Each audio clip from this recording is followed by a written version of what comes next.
اللہ تعالیٰ اپنی مہربانی فرمائے. اللہ گناہ سے بچنے کا آسان طریقہ یہ ہے، دیکھو ایک ہی وقت میں ایک کام کر سکتے ہیں. اگر نیکی کریں گے تو گناہ سے بچ جائیں گے. الحمدللہ گناہ سے بچنے کا آسان طریقہ یہی ہے کہ اپنے آپ کو نیکیوں میں مصروف رکھیں، کسی نہ کسی نیک جائز کام میں لگائے رکھیں.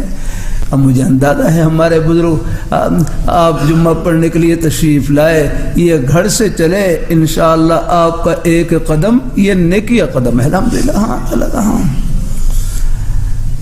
اللہ تعالیٰ اپنی بارگاہ میں قبول فرمائے. اللہ تعالیٰ اپنی بارگاہ میں قبول فرمائے.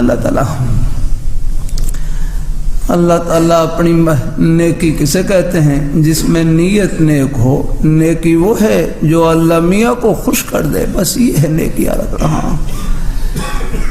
اللہ تعالیٰ اپنی بارگاہ میں قبول فرمائے. اللہ اپنی بارگاہ میں قبول فرمائے. نیکی کہتے ہیں جس میں نیت نیک ہو. نیکی وہ ہے اپنے اندر. ایک بھائی کہنے لگے نیکی یہ تو آخرت کا نوٹ ہے یار.